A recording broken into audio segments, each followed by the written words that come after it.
ஊழியக்காரருடைய பெயர் பில்லி கிரகாம் என்ற ஒரு மிகப்பெரிய பிரசித்தி பெற்ற ஒரு நல்ல பிரசங்கியாளர். இவர் அமெரிக்க ஐக்கிய நாட்டில் வட கரோலினா அப்படிங்கிற ஒரு மாநிலத்தில் சார்லட் அப்படிங்கிற ஒரு சிறிய கிராமத்தில் பிறந்தார். இவருடைய 1918 ஆண்டு நவம்பர் மாதம் 7ஆம் தேதி இவர் குடும்பத்தின் முதல் மகனாக இந்த பில்லி கிரகாம் என்கிற சகோதரர் பிறந்தார். இவருடைய தகப்பனார் பெயர் வில்லியம் பிராங்க்லின் கிரகாம். இவங்களுடைய அம்மா மார்க்ரோ கிரகாம் என்று பெயர். இவங்களுடைய பெயரெல்லாம் பார்த்தோன்னே இது என்ன வினோதமா தெரியுது அப்படின்னு யோசிச்சோம். ஆனா அவங்களை குறிச்சு அறிமுகமே என்னன்னா, ஒரு நல்ல சத்தியத்தை அறிந்த ஒரு ஆவிக்குரிய குடும்பத்துல பிறந்த மூத்த மகன் இந்த பில்லி கிரகாம். அதனாலதான் இன்னைக்கு உலக புகழ் பெற்ற பிரசங்கியாளர்ல முதல் ஒரு சபை வரலாற்றிலேயே முக்கிய பங்காய் செயலாற்றினவர் இந்த பில்லி கிரகாம் ஐயா தான். அவரை குறித்து நாம் கற்றுக்கொள்ள போகிற முதல் பகுதி என்ன அப்படின்னா, அவருடைய ரட்சிப்பின் அனுபவம். இவருடைய பிறப்பிலிருந்து இவர் நல்ல வசதி படைத்த ஒரு 200 ஏக்கர் நிலப்பரப்பு உள்ள ஒரு பகுதிக்கு சொந்தக்காரர் இவருடைய அப்பா வில்லியம் கிரகாம். அதனால அந்த அவ்வளோ பெரிய ஏக்கர் கணக்குல நிலத்தை வச்சு பண்ணை வீட்டை உருவாக்கி ஒரு பெரிய பண்ணைக்கு முதலாளி. அதை முழுதையும் கவனிக்கிறது தான் இவங்களுடைய சொந்த குடும்பத்தோட வேலையே. ஆனா இவ்வளோ வசதி படைத்த இந்த குடும்பத்துல பிறந்த இந்த நபருக்குள்ள சின்ன வயதுல இருந்தே ஒரு எண்ணம் இருந்துட்டு இருந்திருக்கு, கர்த்தர் எனக்கு தந்திருக்கிறார், அதனால இத குறிச்சு நான் மேன்மை பாராட்டக்கூடாது. இவருடைய தகப்பனார அந்த உலகம் அந்த ஊர்ல இருக்கிற எல்லாருமே இந்த தகப்பனார் வரும்போது ஒரு நல்ல ஒரு கௌரவமிக்கப்பட்ட ஒரு இடத்துல தான் இவர் இருந்தார். அதனால தானாவே இயற்கையாகவே சில வாலிப பிள்ளைகளுக்கெல்லாம் சில பிள்ளைகளுக்கெல்லாம் இருக்கிற ஒரு கௌரவ குணம் இந்த நபருக்கு இல்லவே இல்லையா. அதை குறித்து அவருடைய தாய் தகப்பனாரே மிகுந்த சந்தோஷப்படுகிற இடத்துல தான் அந்த பில்லி கிரகாம் ஐயா சின்ன வயதுல இருந்தே வளர்ந்திருக்கிறார். அப்படி இருக்கும்போது நல்ல வசதி படைத்த இடத்துல இருந்ததுனால, நல்ல படிக்கிற ஞானம் உள்ளவரா இருந்ததுனால, இவர் நல்ல சிறு வயதுல இருந்து சத்தியத்தை கற்றுக் கொடுத்து வளர்க்கப்பட்டவர் தான். ஆனாலும் சின்ன வயசுல காணப்படுகிற சில குறும்புத்தனங்கள் இவர்கிட்ட அதிகமா இருந்துச்சு. ஆண்டவருக்கு ஜெபிப்பார், வேத வாசிப்பார், அவங்க வீட்டுல சொல்ற காரியத்தை சரியா செய்வார், சபைக்கு போவார், அதெல்லாம் செஞ்சிடுவார். ஆனாலும் சில குறும்புத்தனங்களை எல்லாரும் பார்த்து குறை சொல்லுகிற இடத்துல இவர் இருந்தார். சில சமயத்துல வீட்டுல அவங்க அப்பா இல்லாத போது அவரை பெரிய பண்ணை வீட்டுல இருக்கிற ஒரு முக்கியமான வாகனத்தை கார் எடுத்துக்கிட்டு கார் ஓட்டுற ஆர்வம் மிகுந்த இவரா வளர்ந்தார். அதனால கார் எடுத்துக்கிட்டு பயங்கர ஸ்பீட்ல அந்த பண்ணை இடத்துல சுத்துவாராம். அது நிறைய மண் புதர் உள்ள இடமா இருக்கிறதுனால ரொம்ப நாட்கள் வண்டி மண்ணுக்குள்ள புதைஞ்சு எடுக்க முடியாத இடத்துல கிடக்குமா.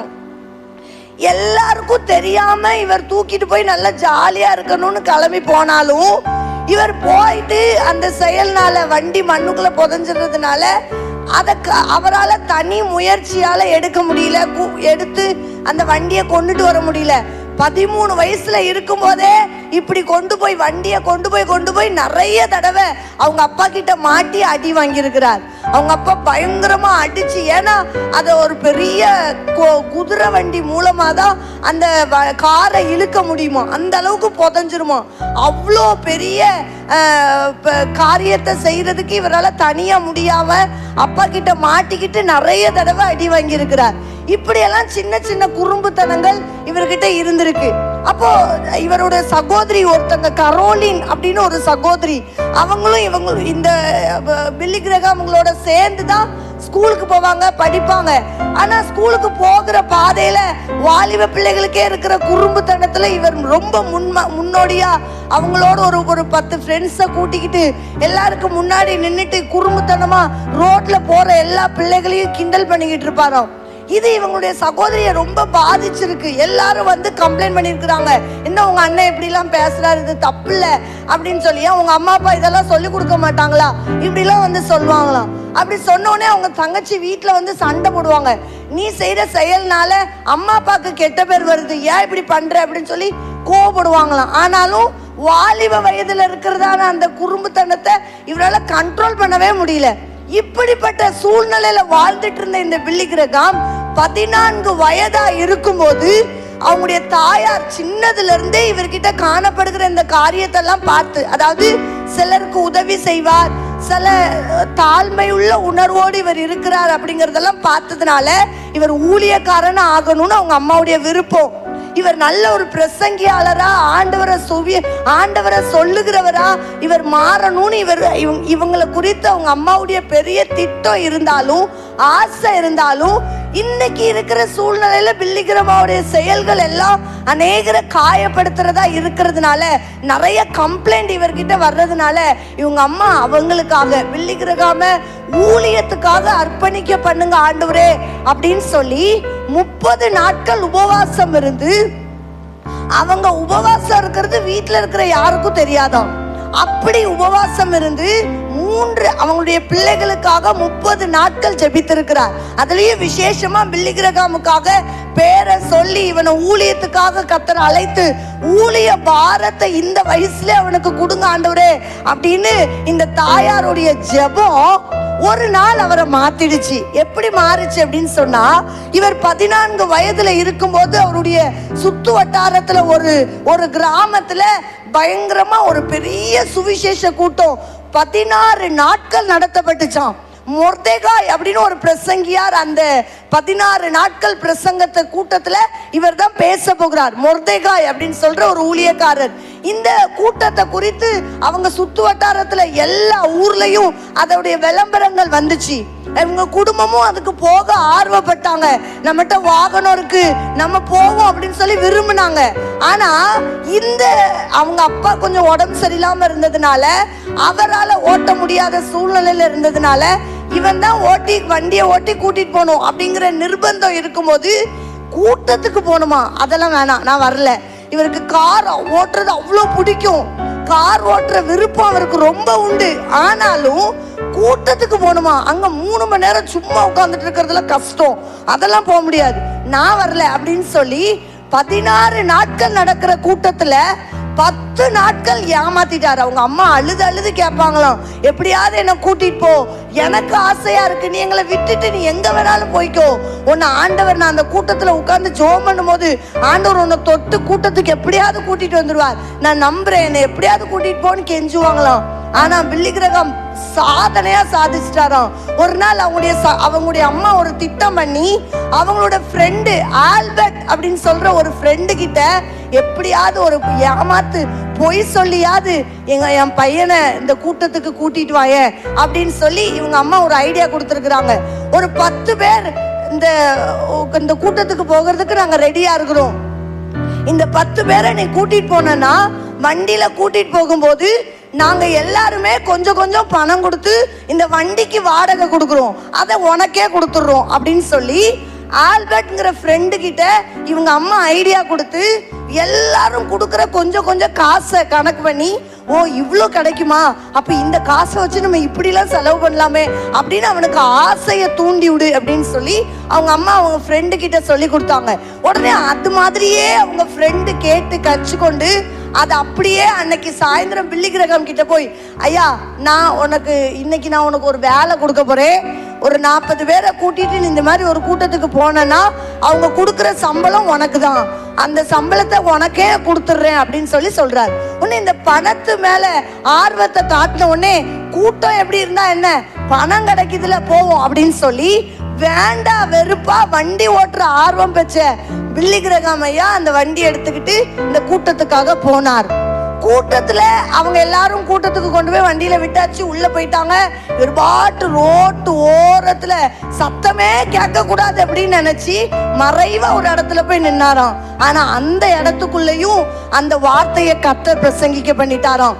ஒரு சத்தமே இல்லாம தானே இருந்தோம், எப்படி இப்படி கணீர் கணீர்னு பேசுறாரு, எங்க இருந்து இவர் பேசுறாரு அப்படின்னு சொல்லிட்டு அவர் சத்தத்தை பார்த்து ஈர்க்கப்பட்டவரா கூட்டத்துக்கு நடுவுல வந்து உட்கார வந்தாராம். சரி சும்மா கொண்டு போய் உட்காருவோம் அப்படின்னு சொல்லி வந்து உட்கார்ந்தவருக்கு அவர் பேசின ஒரு சில வார்த்தைகள் உள்ளத்தை அப்படியே அரிச்சுட்டே இருந்துச்சான். அப்பவும் திரும்ப திரும்ப அவர் சொன்ன வார்த்தைகள் எல்லாமே இவருக்கு புரியாத பாஷைகளா இருந்த பல வார்த்தைகள் எல்லாம் இவர் சிந்தி பார்க்குறாரு. ஆனால் அவருக்கு புரியவே மாட்டேங்குது. இதுக்கு எதுக்கு நம்மளை பார்த்தே சொல்ற மாதிரியே இருக்கே அப்படின்லாம் இவருக்கு உணர்த்தப்பட்டிருக்கு. ஆனால் வாலிபத்தில் இருந்த இந்த பில்லி கிரகாம் ஐயாக்கு அவர் சொன்ன பிரசங்கியாளர் பிரசங்கித்த வார்த்தைகள், அதுலயும் வேதத்திலிருந்து சொல்லப்பட்ட சகேயுவின் அனுபவம் தான் இவரை தொட்டுச்சான். அன்னைக்கு மொர்தெகாய் ஐயா பேசின வார்த்தையே சகேயுடைய சம்பவம் தான்.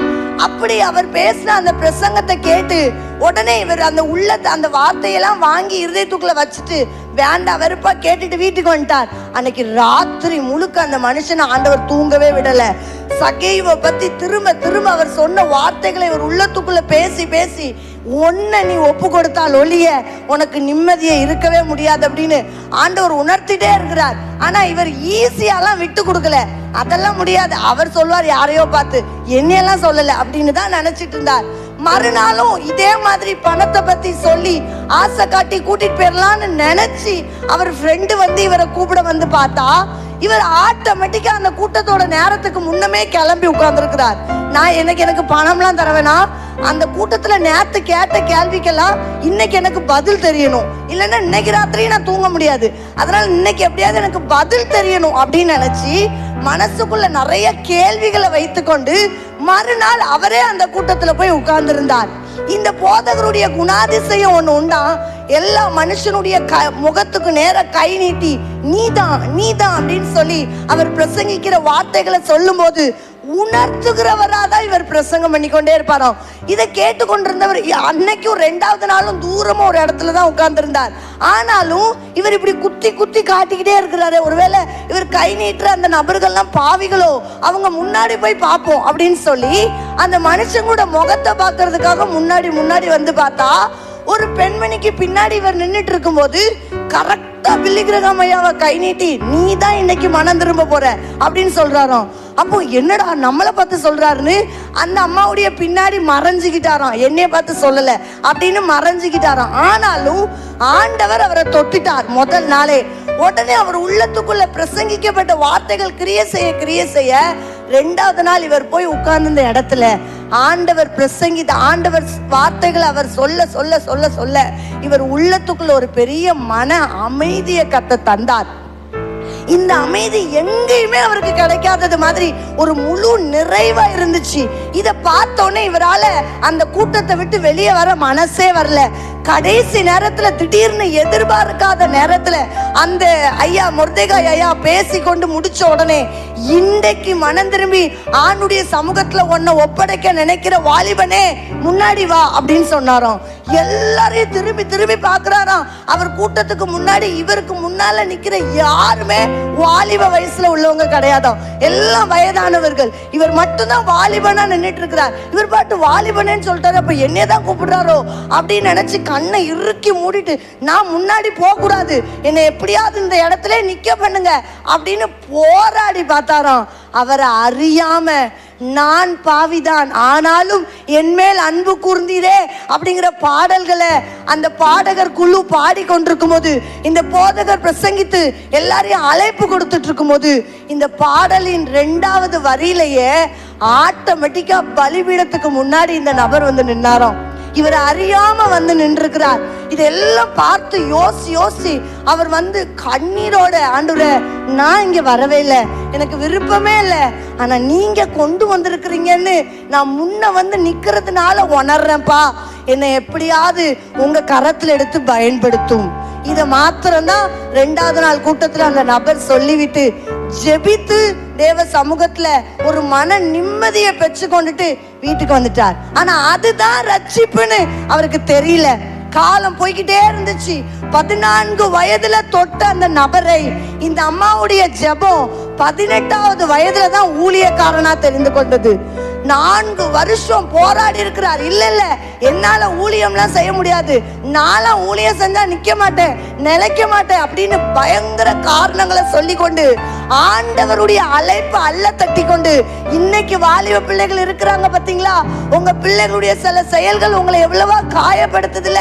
இது இன்னைக்கு இல்ல, 1978ஆம் ஆண்டு ஊழியத்துக்கு பிறந்த பில்லி கிரகாம் ஐயா வாழ்க்கையிலேயே இருந்துச்சு. ஆனாலும் தெரிந்து கொண்ட ஆண்டவர் அவரை விடவே இல்லை. தெரிந்து கொண்ட ஆண்டவருடைய சமூகத்துல அவர் தன்னை ஒப்படைக்கும் மட்டும் அந்த அம்மாவுடைய ஜெபமும் நிறுத்தப்படவே இல்லை. ஒரு நாள் கர்த்தர் அவர் மேல கர்த்தருடைய கரத்தை வைத்தார். சிலுவையின் ரத்தத்தை தெளித்து அவரை தொட்டார். இன்றைக்கு பலர் அவரை குறித்து அவருடைய பிரசங்கத்தை கேட்டு அதுல வளர்ந்தவர்கள் அநேகர். இன்னைக்கு பில்லி கிரகாம் ஐயான பேரை போட்டீங்கன்னா உலக அளவுல உலகத்துல இருக்கிற பல திருச்சபைகளுக்கு மாதிரி அந்த சபைதான். இப்படிப்பட்ட ஒரு ஊழியனாய் அவர் உருவாக ஒரே ஒரு அடித்தளம் தான் அவருடைய பாவ வாழ்க்கையை மாற்றும்படி அவங்க அம்மாவுடைய ஜெபம். இன்னைக்கு நீங்களும் நானும் நம்ம பிள்ளைகளுக்காக போதகர் சொல்லும் போதெல்லாம் கோவப்படுறோம். ஆண்டவரே, எப்ப பார்த்தாலும் என் பிள்ளையவே கேட்கறாங்களே அப்படின்னு நேருக்கு நேர் கோவப்படுறோம், தனியா போய் பேசுறோம். ஆனா அதை விட்டுட்டு ஆண்டவரே என் பிள்ளைய தொடுங்க அப்படின்னு ஒவ்வொரு நாளும் ஜெபிக்கிற ஒரு தாயுடைய குடும்பத்துக்குள்ள இருந்துதான் இன்னொரு பில்லி கிரகம் உருவாக போறார். தைரியமா, சந்தோஷத்தோடு, விசுவாசத்தோடு தேவ சமூகத்துல ஜெபித்து உங்க பிள்ளைகளை அடுத்த பில்லி கிரகமாய் உருவாக்க